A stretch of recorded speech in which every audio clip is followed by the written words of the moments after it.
Jumbo, fellow adventurers, Mike Dooley, time for a spiritual tune-up, and boy, is this going to be a lot of fun. Aliens, extraterrestrials, UFOs. Several of you have asked me to share. One time in an earlier spiritual tune-up, I spoke about aliens briefly in the context of weirdness, the Loch Ness Monster, etc. This whole thing is about aliens, and they are everywhere. They are teeming throughout the physical universe, and they are all over planet Earth. In fact, I'm quite sure, just from what I've read and intuition, that perhaps we have some of their DNA. Maybe they have some of our DNA. That's not such a big deal, but you gotta believe that they're there. Okay, I'm sure all watching this right now do. I wrote a book with my dear friend Tracy Farquhar, who serendipitously I mentioned yesterday. She's a psychic, a channel, a medium. Tracy Farquhar, from Deep Space with Love. Tracy channeled Frank, this collective of aliens. You got to read it to believe it, and when you read it, you will believe it. It is phenomenal. Anyway, I couldn't more highly recommend it. But I did a little bit of writing here. Tracy did a whole lot. And I just put some statistics together in here because I speculate, look, if you don't believe in the existence of UFOs, aliens, extraterrestrials, that would seriously bring to question the intelligence of the person doubting it in space. Actually, I said it much more eloquently and humorously in the book. But here are some statistics to back up my speculation. And we all know that they're there, right? Okay, do you know how many planets there are? Okay, get a hold of these numbers. You should be sitting down for this. This is fact. Scientists estimate between 2 to 3 trillion planets in the Milky Way galaxy alone. 2 to 3 trillion in the Milky Way galaxy alone. Do you know how many more galaxies these same rocket scientists estimate? This is where you better sit down. 100 to 300 billion more galaxies. 100 to 300 billion galaxies. And this galaxy, which is not unusually big or small, has 2 to 3 trillion planets. So let's do the math. Let's say 2.5 trillion planets per galaxy. And instead of going 100 to 300 billion galaxies, we'll go on the low end. 100 billion galaxies. That number of planets that exist in the physical universe, just ballpark on the low end, 2.5 trillion times 100 billion, that's 2.5 octillion planets. The human brain cannot comprehend a number that big, 2.5 octillion. Put it this way, though. Have you won the lottery lately?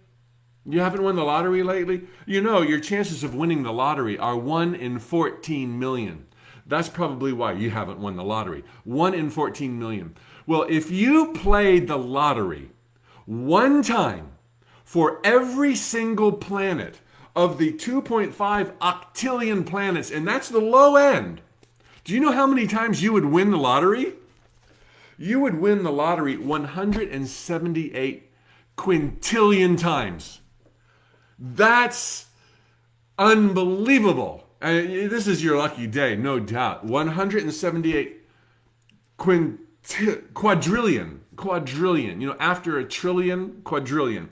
That's how many times you would win. There's so many planets. And to think that we might be the only planet with sentient life, humanoid life, conscious life, spiritual life, it would seriously bring into question the manner of intelligence on the planet that said we are probably the only ones. You'd have to be daft, and that's being kind, to not believe that there are aliens. And chances are, and from some of the channeled books I've read, tens or hundreds of millions, minimum, of advanced beings like ourselves in the physical cosmos, which is way less than the 178 quadrillion. We're still talking hundreds of millions of planets. And of course, to think that we might be the most advanced of that number, that's a joke, okay? In fact, the channeled material says that we're probably on the low end. That we're not even kind of halfway to where we can be with all the lights on here, fully functioning God particles. So I got some more really juicy stuff to share with you. And it's going to be from what Frank shared. It is such a cool book. Frank parallels stories from their planet, Brohashka, to what we're going through on Earth. And it's their desire to lend a hand because we're kind of going through the dark night of our soul in some regards, teetering on the brink of climate collapse, economies collapse, political divisiveness collapse, stuff that they went through that really looked like it was the end of their existence 1,000 years ago. And they made some decisions that are shared that suddenly warped their progress into light realms and harmony, peace, prosperity, abundance, joy. Such an exciting book. But here's one of the questions I got from Frank. I asked, what was life like there and what are they like? And this was kind of a freaky answer. Frank said that they, as physical creatures, okay, now Tracy channeled them, not from psychic realms, not from beyond the curtains of time and space, which is where, our dearly departed loved ones are. No. She channeled these creatures from this time and space, although the space is far removed, deep space, beyond the reach of our telescopes. They've channeled here consciously, like remote viewing. They projected themselves here. Astral projection. That's how they're exploring the cosmos. Anyway, they're here and we can talk to them and learn to them through channels like Tracy or through our own intuition. We can feel their answers. Frank said that physically speaking, not only is their planet far more harsh than ours, but they, as a being, are unimaginably different than us. I got the clear impression they do not have 2 legs, 2 arms, and a head. Okay. Tracy gave me some insights as to what she thinks they might look like through her intuition and imprints, but not human at all. But yet physical beings. They reproduce. They have homes and arts and commerce, and so that was kind of freaky. I didn't even have the nerve to ask Frank to explain what they look like because I just didn't want to freak myself out. Like maybe they're spiders or maybe they're octopi. I don't think that's quite what they look like, and that's not what Tracy said. But here's the thing. This is so mind-boggling. While they are unimaginably different than us, physically speaking, spiritually, they are nearly identical. They are learning of their power. They are learning of kindness. They are learning that it's all about love. They are learning about cooperation. They go from baby soul, young soul, mature soul, old soul. They're brethren. They're born and they die like we do. Spiritually speaking, they are virtually identical. They just don't have the same physical bodies, but yet their physical bodies are adapted to the harshness of their planet. They almost all live underground because the heat from their sun or suns is so intense that it just cooks the surface of their planet. They have so much more to share. But I think that answers the question of alien life, extraterrestrials, so perfectly, because we tend to think that they're these anomalies, they're rare, they're these, who knows what their agenda is. And we so typically, humans do this, I'm sure all sentient beings do this, we typically project onto them our own qualities. So we see ourselves as shallow, greedy, out to pillage and plunder the mineral resources of the Congo. And so we think aliens must be doing that to us. This is how people have defined God as an angry white man, because it was angry white men who defined God that way. And we all said, oh, okay, you must be close to God. Well, we'll take your word for it. Obviously, God is not an angry white man. God is, oh my gosh. But neither are aliens like us. And here's a question that all have. Are they dangerous? Are they threatening? Do we have anything to fear? Here's my take. In order to have developed scientifically, either psychically or in the case of UFOs, which are very, very real, we have video footage all over the world.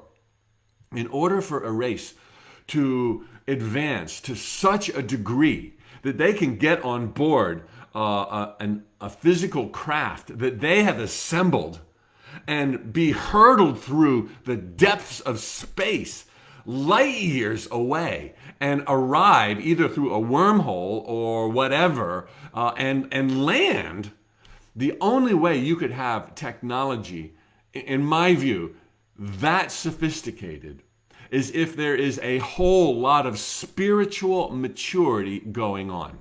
Now, I think the more technologically advanced, the more spiritually advanced. Now, don't look at our world and think that, wow, we're really technologically advanced, so we must be really spiritual. We're still caveman and woman.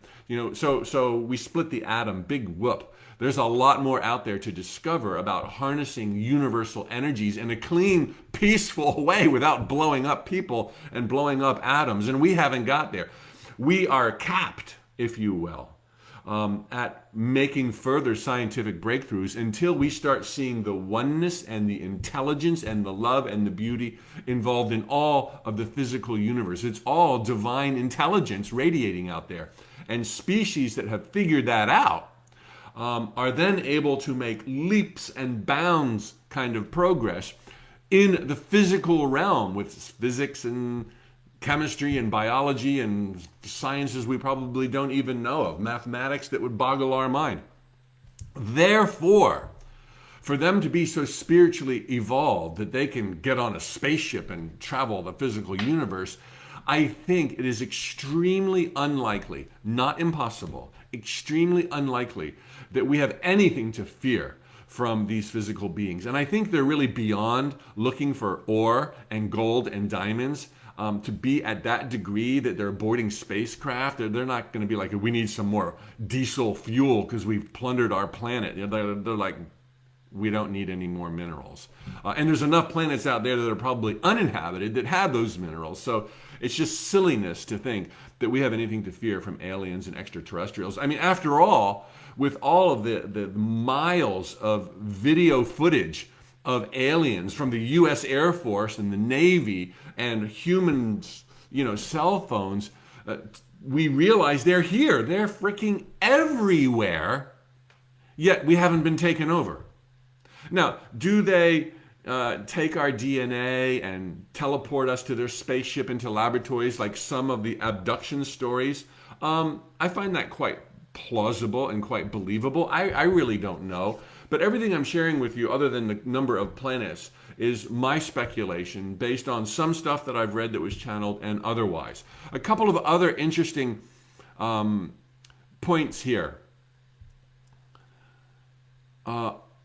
There's always the question, where did we come from? And I think that's a really silly, super silly question. And to draw the conclusion, well, we came from beings out in outer space. Who knows? Maybe we did, maybe we didn't. I don't believe in evolution as like from amoebas, but I do believe that there's a combination of evolution and creationism, which is what created all life. And then it has evolved slightly from there. But to say, oh, we must have come from another planet, why would that be true? And ultimately, you're going to go so far back with that theory to another planet. Well, where did they come from? Oh, they came from another planet. Where did they come? Somewhere you've got creationism where it all started. And so I don't think there's any reason or need to conclude that human beings aren't of Earth. Now, do we share DNA? Probably. Maybe that was just biology and the way creation worked with the Big Bang and creationism, the blending of the two. And maybe there was some DNA extracted from them or us and blended. I mean, it really doesn't even matter, okay? That doesn't matter at all. Another question, are the ancient ruins on planet Earth, like the pyramids in Mexico or the pyramids in Egypt, or the pyramids all over the freaking planet, because they're everywhere, and there's so many ancient ruins in the world, it boggles the mind. I mean, China, Europe, United States has this weird stuff. Every country probably has some kind of ancient ruins because there's been hundreds of advanced civilizations prior to ours that are unknown to us. So is it safe to assume that we could never have done that because we just crawled out of the caves? It must have been from the aliens. No, it's not safe to assume that at all. I'm sure in some cases, aliens, our brothers and sisters from other mothers, helped us out. Maybe some even built some monuments. But I think it's very reasonable to believe that we, and Frank said this, as ingenious and creative as we are, we figured out in other civilizations how to harness universal energy. You don't have to have aliens to do that. Somebody had to figure it out for the first time, and I'm sure humans on planet Earth in different civilizations, Atlantis, Lemuria, and many, many, many more that are unknown, according to channel books and common sense. Human beings, the Mayans, the Chinese, the Greeks, and many, many, many more, they figured out how to harness universal energy. And it's not like we had to have gotten it from outer space. We probably got some from outer space. And then, of course, just one more note on UFOs. I already said it. Yeah, they're everywhere. I've seen one. I bet you have a UFO story. Put one down below, or an alien story. Aliens, do they walk the street with us? Probably. But why haven't they shown themselves? I asked that of Frank, and Frank said they're not stupid, okay? We are such a base, primitive society right now that if aliens showed up, they would be immediately apprehended, arrested, put under surveillance, put under a microscope, dissected. Their spaceships would be shot at and blown up. They're not stupid. We're not ready. Unfortunately, much of the world is not ready for that peaceful exchange. We're still fighting each other, right? So I think that day's inevitable, and it could happen. It could happen soon. There's parameters I'm unaware of. But anyway, it's exciting and fun to think about, but don't let this detract from your spiritual adventure in life, because all that stuff is cool and fun, and it helps put things into perspective. But what's most important right now is your joy, your happiness, your learning, your growing, your adventures. Thanks for the great question. Ask more questions below on Facebook and or Instagram.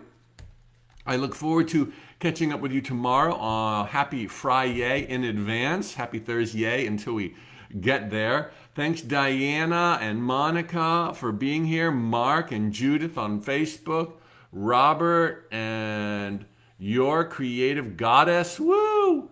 Glad you're here. And McGill, I'm grateful to all of you for letting me do what I do. By the way, I'm going to be talking more woo-woo and crazy stuff this coming Tuesday from my own book, Life on Earth, Understanding Who We Are, How We Got Here, What May Lie Ahead. I do a mini manifesting workshop for Infinite Possibility members. Click the link below on Facebook, swipe up on Instagram, be one of the 5,000 members for 50 cents a day. Get notes from the universe on the weekend. If it's not your cup of tea, you get your full refund within 7 days. Check the links out. There's a lot of cool benefits. Best of all, community. Love from Orlando, Florida. Tally ho, amigos.